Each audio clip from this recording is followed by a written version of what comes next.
In 1967, in southeastern Nigeria, the Igbo people wanted to seek independence from Nigeria, and a civil war known as the Biafra War broke out. And in July 1968, Life magazine did an article on this war and the horrible effects that it was having on that region, the many families there, and specifically the children. And this was the cover of that magazine, talking about the children of the Biafra War. And there was a 13-year-old boy that saw this magazine as he was living in Southern California. And he saw this, and it really, really troubled him. He didn't know what to do. His family went to church, and he went to church, so he did what he best knew to do. And he took this magazine, and he went to his Sunday school teacher. And he walked up to his Sunday school teacher, and he asked his Sunday school teacher, if I were to raise my hand, if I were to lift my finger, would God know which finger I was going to raise before I raised it? The Sunday school teacher said, of course, God knows everything. And then this precocious little 13-year-old boy pulled out this magazine. He said, okay, well then does God know about this? And if so, what's God gonna do about this? The Sunday school teacher sat there for a moment and said, listen, I know it's hard for you to understand, but you just have to trust me. Yes, God does know about that. And that 13-year-old boy walked out of that church never to return. That 13-year-old boy we know of as Steve Jobs, the founder of Apple Computer. And Steve Jobs left church that day never to return. He walked away from God. But here's the thing. That wasn't the first time that someone's walked away from God, and it absolutely won't be the last time that someone walks away from God. In fact, human history is full for millennia of people walking away from God. Since the founding of humanity, people have been walking away from the various gods that people served and cultures honored and revered. In fact, at one point, one of the smartest, most technologically advanced civilizations that have ever ruled the world worshiped the sun. They looked at the sun and that's what they worshiped.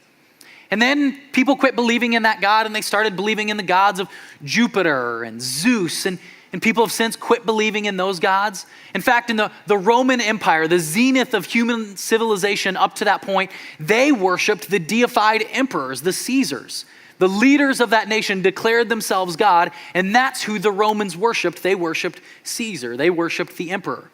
In fact, there's this interesting bit of information that the Romans of that day looked at this small sect of Judaism that we know of as Christianity. Back then, it didn't quite have that name yet. They were just called followers of the way. And they looked at this small sect of Judaism and they said, these people, they're atheists because they don't believe in God. They don't believe that Caesar, that the emperor is God. Therefore, they're atheists. They've rejected God. It's interesting because these early followers of Jesus said, no, it's not that we don't believe in God. We just think you have the wrong God. You're just following the wrong God. We just reject that God. We don't follow that God. In fact, there's this amazing interaction that happens that we can read in history of this one follower of Jesus, this early follower of Jesus. And he goes to this place known as Mars Hill. And it's in Greece. And they go there in Athens and they're debating. And the wisest philosophers of the day are there. And they're talking about the gods. And they're talking about philosophy. And this early follower of Jesus goes there. And he sees just this pantheon of gods. And there's all these different gods. There's Apollo, there's Zeus, there's Poseidon, there's Athena, and imagine all these gods. In fact, they worshiped so many gods and they just wanted to be sure. They even made an altar to what they called the unknown God. They were like hedging their bets. They're smart Grecian people. They're like, listen, we want to honor all these gods, but in case we don't know of one, we're going to build an altar to the unknown God. And this is the altar to the unknown God. And there was an inscription at this altar and it said, to the unknown God, and it talked about it.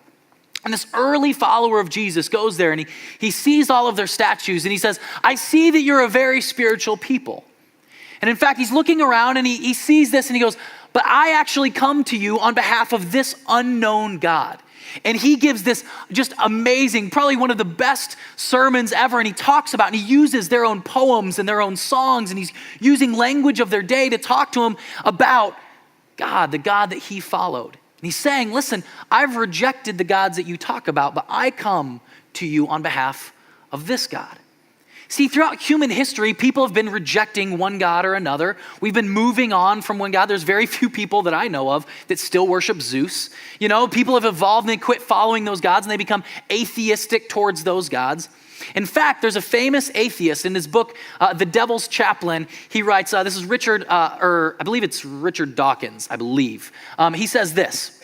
He says, we are all atheists about most of the gods that humanity has ever believed in. Some of us just go one God further. So this is Dawkins just saying, listen, let's be honest here. Most of us are atheists about all the gods of human history. Me and people like me just take it one God further. And this is kind of what we're talking about, this idea of God, because I know there are so many people that have walked away from God. And they've rejected that. People like Steve Jobs that were handed something and they say, I don't know what to do with this. I can't believe this anymore. Therefore, I have to walk away. People like that. Maybe you here, you were handed faith-based answers for fact-based problems. You came and you said, I have this problem that's based in reality. And you were given a faith-based answer that just quit working for you. And then you had to choose. And so many people in our culture today, many of you here with us today, many of your friends, your family members, people you know and love, chose to walk away from religion, chose to walk away from faith, and chose to walk away from God. And this is what we talked about last week, that you can't walk away from one thing without walking towards another thing. And when we're rejecting God, the thing that we're walking towards is atheism, is just a refusal that there is no God. The problem with that is most of us, most of you here can't live like that. You can say that intellectually, yes, I believe that. But then when you walk that out, when you listen to these atheists, Dawkins, Hitchens, Sam Harris, these people, what you have to realize is that means there is no meaning in life. That there's no such thing as value. You can ascribe a value to something, but it's not inherently there. That there's no such thing as love. There's no such thing as justice. And here's the thing, it's really hard to live that way. You know why? Here's the thing, we live in a culture, in a society that believes that there's things like justice. There's things like respect. There's things that we need to stand for. There's things, you know why I know this? You know why I know this? Because Facebook. Right? Like so many of you, you've seen things on there and it's like, you believe that respect matters. You believe that honor matters. You believe that injustice matters. You believe in all these things. You feel so strongly. And you see, you can't go all the way to atheism. Because if you go all the way there is no value of anything. There is no love. There is no meaning. You can ascribe meaning all you want, sure, but it's not inherently there. So then what happens is you end up just kind of stuck in the middle. You're just kind of stuck in between and you go, well, I had to walk away from that. I was given these faith-based answers for my real problems and that doesn't work, but I can't go all the way here, so I'm stuck in the middle. And many of you here, you're here because someone invited you, someone dragged you, they bribed you with coffee and donuts. I don't know what it was, but they got you here. Or many of you have friends or children that have walked away from God. And I have some good news for those people. Just follow me for a minute. Give me a moment. My news for all of those people is good. Good. In fact, I'll just make it a little bit more awkward. There's some of you in this room that what you need to do is you need to walk away from God. Isn't that awkward at church, right? You're sitting there like, Dan, please follow this one up with something, right? Let me break this down a little bit. Let me say it this way. Some of you have walked away from a God that has never existed, while others are believing in, praying to, and worshiping a God that doesn't exist. See, you're following this God that you've been handed and it doesn't exist.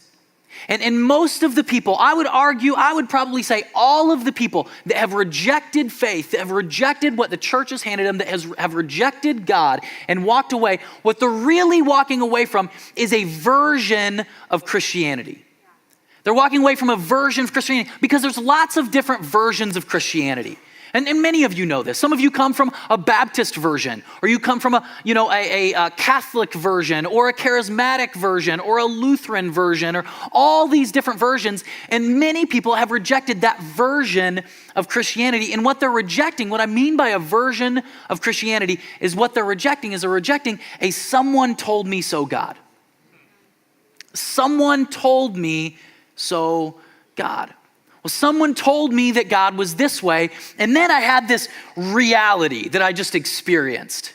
And then I got to wrestle with, well, someone told me that God was like this, but apparently life is like this. So what do I do with that? And so many people have rejected a someone told me so God. And do you know why they reject a someone told me so God? Because experience will always trump what someone has told us. Every single time. If I tell you the sky is green and you go outside and experience something different, what are you going to believe? Your experience, right? You're like, oh, Dan's crazy. You just go with experience. You go where experience takes you. And if someone told you something about God and you experience something else, you're going with experience every time. Do you know why this is important? Listen, can I take an aside right now? Parents, can you look up here? Parents, grandparents, this is real important. You right now should be underlining this, highlighting this, writing this down, tweeting this, like this. Remember this. Parents, listen. If you tell your children, fathers, if you tell your children, oh, God's like a loving father, and you don't show that love to your children, they will reject that God. Parents, if you tell your kids, nothing bad is ever going to happen, God's going to take care of us, nothing bad will happen to us, we're praying, nothing bad happens, and then something bad happens, they're going to reject that God. Because experience will always trump what someone has told us. So what I'd like to do is I'd like to talk about these someone told me so gods. And that's what I'm going to be doing for these next few moments. We're going to just talk about some of these someone told me so God. Someone told me God was this way. The first God I'd like to talk about is bodyguard God. Bodyguard God is the God that Steve Jobs rejected. Bodyguard God says that bad things don't happen to good people. Right, yeah. Because, watch, I bet you're so good at this. Because God is good and all the time. Right? We know this God. It's bodyguard God. He's always good all the time. And nothing bad happens to anyone, right? And this is the God we're handed. And then sometimes, guess what happens? Bad things. And I'm just so curious where this came from. I'm so curious where we got this idea of bodyguard God. Because it clearly didn't come from Jesus, right? In fact, it didn't come from Christianity. You know why I know bodyguard God didn't come from Christianity? Because the Christian faith is founded on the fact that a really bad thing happened to a really good person. That's what this thing's founded on. I want you to imagine going to the early followers of Jesus, right? You go to Paul and you're like, Paul, Peter, Thomas, come here. I want to tell you guys something. Listen. Bad things don't happen to good people. Because God will protect us. And Paul would look at you and go, really? What God are you worshiping? Because that sure hasn't happened to me and my friends. Because we've been, dying, right? And they're like, no bad things really do happen to really good people all the time, right? And Paul's like, in fact, I'm going to go to Rome, and I know when I get there, I'm going to die. And you go, no, Paul, come here. I'm going to pray a hedge of protection around Paul. Lord, hedge of protection around Paul. And we'd say, traveling mercies upon Paul. And Paul's like, really? Because then you know what happens to Paul? He leaves and he gets shipwrecked and he almost dies and he gets bit by a snake. And then he's like, all these bad things happen. And you're like, Paul, you just got to have faith, brother, right? You just clearly, maybe you should fast. Paul, I didn't know if you knew that, right? And because bodyguard God keeps us safe, except when he doesn't. Because bodyguard God doesn't exist. So if you walked away from faith because you were told that bad things don't happen to good people and that God would protect you and that God would keep everyone okay and you experienced something different and you walked away from that, good. Some of you in this room need to think about the God you follow and ask yourself, do I follow a bodyguard God? Am I raising my children in such a way as to believe in a bodyguard God that will always keep everything perfect? Because if you are, one day, they will experience reality and they will reject bodyguard God. And if that's the only thing you've handed them, they will reject God altogether. The other God I'd like to talk to you about is what I'm calling on-demand God, right? We love on-demand, and we love on-demand God. We could call this fast food God, several Netflix God, like that we love on-demand. And how on-demand God works is you pray for things. And here's the thing, we know sometimes with on-demand God, you can't get too crazy in what you ask for, but you ask for reasonable things. And you think, I'm a pretty reasonable person. I think I'm a pretty nice woman and I would do something nice for this person. So God, I'm just going to pray for something that I would do. If I were you, I'd do this. I'm not, but if I were you, I'd do this. I think this is probably a pretty good thing to do. And you ask for that and you expect God to do it and you pray for it. And here's the thing, there have been books written about on-demand God. There have been bestsellers. There are church bookstores right now with books written about on-demand God. It's all over the place. And we're told if you pray this way, if you have enough faith, if you believe, if you say this prayer, if you say it that way, if you fast, if you do this thing, if you do that thing, then God will just provide, right? And people use this language and it's like, oh, you can claim this promise and it's going to happen. God's bound to it and he's got to do it. And when we're handed that God, and we ask on-demand God for things, and they don't happen, we've got a problem. So we have to choose between our reality and prayer of Jabez God. On-demand God, right? We go, which one is it? Because I asked this way and I did this and God didn't do anything. And so if you've walked away from that, again, I don't know where you got that from, because clearly it wasn't Jesus. Clearly, it wasn't his early followers, because you can read thing after thing, time after time. You can read Paul, and he prays for something to go away, and it just doesn't. And he keeps following God. Jesus asked for things to pan out a different way. And then he says, you know what he says? He says, not my will, but yours be done. He wasn't saying, God, you got to do it this way. You got to do it now. So on-demand God is not the God of Jesus, and it's not the God of Paul. It's not the God of the early church. So I don't know where you got this if you picked this up somewhere, but if you've left it, good. If you pray to on-demand God, you may want to second think that, and you may want to walk away from that God too. So another someone told me so God that I'd like to talk about is boyfriend God. A boyfriend God, I'm not trying to be cute here. I also could have called it girlfriend God or feelings God. And what boyfriend God is boyfriend God exists. He just feels so close to you. And you just feel the presence of God, and it's always there, and that's what you worship. And you know where boyfriend God lives? Boyfriend God definitely lives in the church, but his favorite place is this area right here. Boyfriend God really hangs out. Like you guys here in the front, you get more of boyfriend God. If you're in the back, boyfriend God doesn't even know you're back there, right? So boyfriend God, it's like when the music's going and people have their hands up and they're worshiping boyfriend God and the feelings are there, and it's that's why you follow God. And when you go to church, that's what you look for. And if the person singing the song doesn't bring boyfriend God with them, you're like, this isn't church. Because you follow boyfriend God. And you heard there's another church across town that they've got boyfriend God. And man, I'm going to go there, and the feelings are there. And here's the problem with boyfriend God. Boyfriend God exists within our feelings. And the problem is that over time, in certain seasons, feelings fade. So if boyfriend God lives in those feelings and those feelings fade, boyfriend God goes away. I remember being, of all places, in Bible college and really feeling like I was losing boyfriend God. And it really confused me because I didn't have that language with it. People would have looked at me funny. I would have got kicked out. But anyway, I remember thinking oh, this is it, and then the feelings kind of started fading. And the chapels just kind of got redundant, and it just kind of faded. I remember standing there and singing. There's people on their knees and on their face, and people turn over and they're like, "Oh, don't you just feel it?" I was like, "Nope," And I was like, maybe I'm like out of the way. Like maybe I just need to step over here and boyfriend God's over here. Like I didn't know it was wrong. And I remember thinking like something's wrong. Like, am I doing something wrong? Because here's what's communicated when you buy into boyfriend God is if you're not experiencing boyfriend God, you have the problem. Right.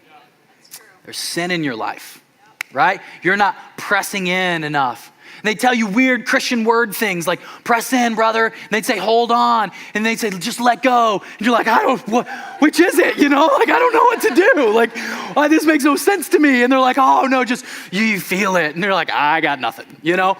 And boyfriend God, when you follow boyfriend God, when you're told believe in boyfriend God, feelings are eventually going to fade. That becomes real problematic. In fact, Mother Teresa, we know this after she passed, her confessor came out and released some of her confessions that she made to her confessor during her life. And she talked about months and even years of not feeling close to God. So I've got some bad news for us.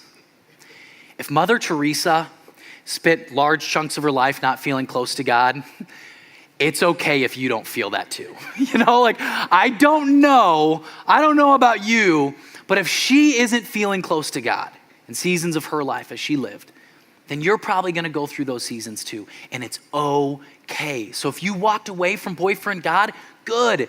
And again, I don't know where you got it, but good. Now these other gods that we've talked about, these are a little bit easier to walk away from and probably taking out fewer people. But these next two gods I want to talk about are ones that really take out a lot of people. This next one in particular has probably been the cause of more people rejecting faith in God than any other of these someone told me so gods, and that is the AntiScience God. AntiScience God. AntiScience God is when you're forced to choose between undeniable science and unreliable religion. That's what you're handed. And that's how you view it. That's a lens you view it through. Because you went to college and you went to school, you talked to someone smart and you were told these things and you looked at religion in the past and you looked at church history and all the times that the church has been on the wrong side of reality and science and all those things. So you view that as unreliable. And then you look at the science and it just seems undeniable. You talk to a professor and you hear that there is no geological physical evidence for a global flood and you're like, man, that seems problematic. And you read and you really are convinced by the ideas and the idea of natural selection. You go, man, that seems undeniable to me. And you go to your parents, you go to your mom, you go to your dad, you go to your pastor, and you start saying these things. And they go, oh, no, godless liberal university is putting these lies into your head, and you just got to have faith. You just got to believe, right? And what you hear is quit thinking and start believing, right? Quit thinking about it. Listen, no. They're trying to fool you. They're trying to fool you. Listen, don't think about that. You just have to believe. You just have to have faith. So I don't understand the science mumbo jumbo part. You got to have more faith. And you look at that and you're like, I can't reconcile that. And you're handed this option of having to choose God or having to choose science. And can I just say something right now? God or science is a false alternative. You don't have to choose.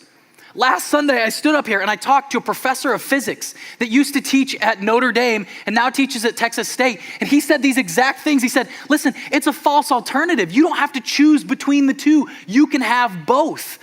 And he is lots smarter than I am, like a whole lot smarter than me, And if he's saying, listen, it's a false alternative, you don't have to choose, that I'm going to go with, you don't have to choose.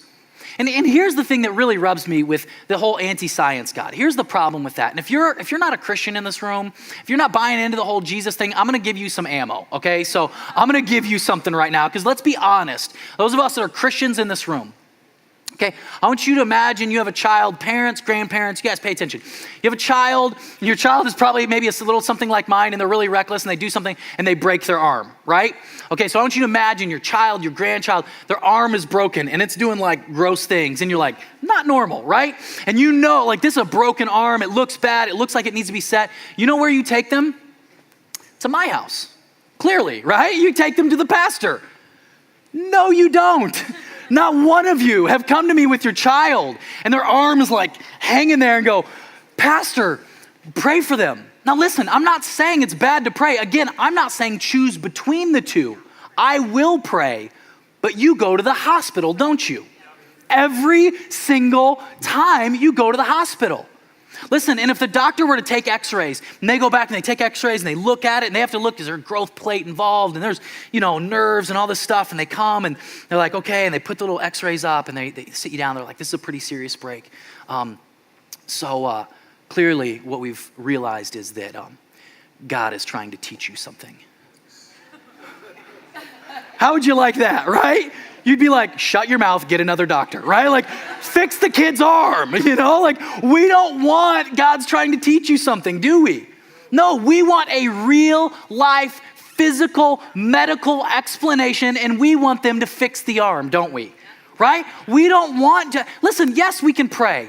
But if it's like, if they're gonna have to go into surgery and they're like, we're gonna have to call you back, and you sit, you know where you sit and wait? You go home, you're waiting at the phone, aren't you? You want to know when the appointment is, when they're going to get you in, listen, yes, you have people pray. Yes, you pray, but you stay by that phone because you want a real life answer, don't you?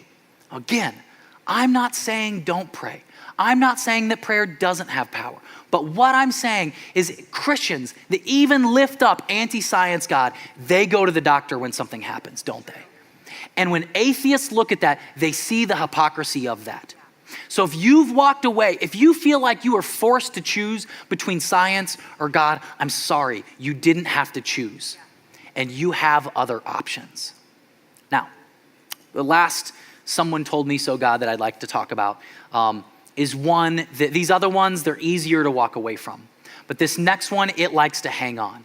This God likes to hide in the back of our heads. It likes to cling on. If you grew up in the church and you grew up with this next God and somehow you broke free of this God, good for you. But my guess would be this God is probably still hanging on if you were raised up to believe in this God, and this is guilt God. Guilt God rules through guilt and fear. And if it's fun, the answer is no. If it's sexual, the answer is no, no, no, no, no, no, no. Right? This God, guilt God, he loves you, but he does not like you. He will tolerate you. Guilt God's favorite subjects are holiness, obedience, and hell, right? Like that. That's guilt God, right? Let's talk about hell, that's what guilt God says. And guilt God likes to hang on. And guilt God likes to tell you you're a failure. You didn't measure up. See, you screwed up again. You'll never get past this. You're never going to be as good as those people. You see that guy on stage singing the songs, you're never going to be that good. You see that guy talking up there, you're never going to be that good. And it lies to you, and it tells you this God just continues to lie. And there's been people that have rejected God, say, I don't believe in God anymore, and guilt God just keeps hanging on. In fact, this past week, as I'm preparing this message, I'm sitting in a coffee shop, and someone reaches over and they say, hey, excuse me. They start talking to me, they introduce themselves, and they've recently started coming to Eikon within the past couple of months. They start talking to me and thanking me for allowing this to be a church where everyone really is welcome. Because they grew up in a church and were kind of religious family, and they were raised up. And the thing is, they came to believe in guilt God. And the people around them, the spiritual leaders, introduced them to guilt God. And they were a little bit different. They're a free spirit, and they felt like that guilt God was they used the words, trying to push me into a mold that I just didn't fit into. They said, I felt like I was a round peg trying to fit into a square hole, and I just was never enough. There was other family members, they were enough, but for me, I just was never enough. And I got into my teen years and I just realized if that's what God is, if that's what church is, I just don't want to have anything to do with it. And they went out and they started doing their own thing, and they talked about the regrets that they had because of that. Eventually they got married, and she said she got married young, and her and her husband just weren't working things out, and they separated, and went through this difficult time, and she was just kind of doing her own thing. She said, listen, I was making my own mistakes. And she came back one day and she said, I decided that I needed to apologize. I needed to make things right. I needed to try to reconcile things. And it was shortly after her birthday, and she walked in the home and she saw sitting on one of the tables a bunch of birthday cards from family members, Christian family members. And she talked with tears in her eyes about how she picked up card after card and read the most hateful, ugly, condemning things. She said, I just thought there, and all these Christians told me that I've messed up too much, that I'll never come back, that God was so disappointed in me, that I was such a failure, all of these horrible things. And you know what she did? She held on to those cards. She said that years and years and years passed, and it was actually just a few months ago that she finally shredded those cards. Because that's what guilt God does. He holds on. He holds us down. So if you were handed guilt God, I'm sorry. I'm sorry, but that's not God. It's not. And if you've walked away from that God, good. So we've got these lists of gods, and I'm calling gods of the No Testament because they're not in there. This isn't the God of Jesus. This isn't the God of Peter and Paul. They're not in there. So the gods of the No Testament are bodyguard God, on-demand God, boyfriend God, AntiScience God, guilt God. You know what these are? These aren't God. These aren't an argument for God's existence. These are things that someone have handed us. Many times in our childhood, we're given these versions of Christianity. We're given these gods. And then I love this. There's this author, and she is absolutely brilliant. She's done TED Talks. Her name's Karen Armstrong, and she has this rare distinction. Last week I talked about the nones, N-O-N-E-S, and they're people that are non-affiliated with religion. They're saying, I'm not really an atheist. I'm not a Christian. I just none of the above. Like I'm just not affiliated with God at all. And she has the rare distinction of being a double nun. She was a nun, N-U-N, and became a nun, N-O-N-E. So she's none squared. I don't know. But she has this unique experience of having grown up in a very religious environment, having been trained as a nun, and then rejecting that. And she has this really interesting take. And she says this. She says, many of us have been left stranded with an incoherent concept of God. We learned about God at about the same time as we were told about Santa Claus.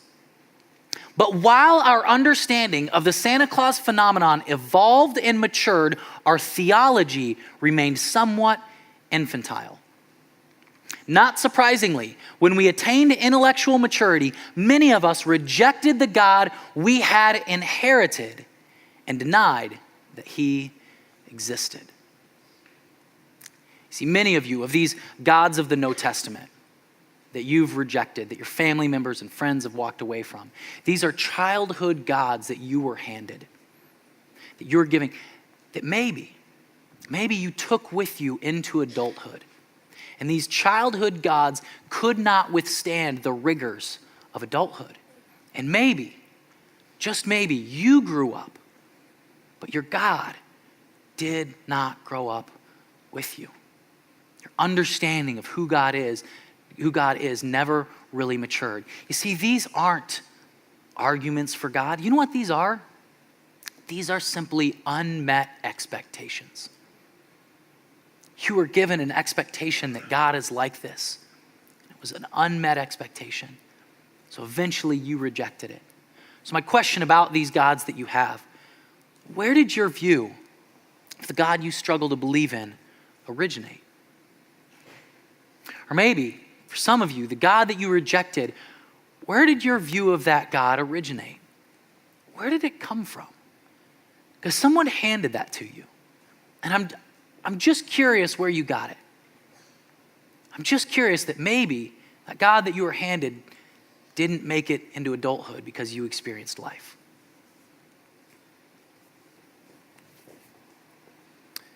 Where do babies come from?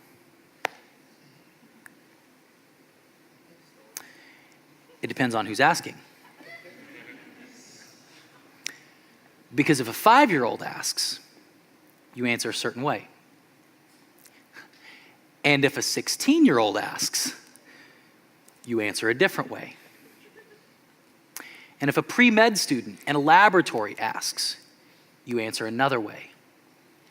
And you never lie. Right? Parents, we get this, right?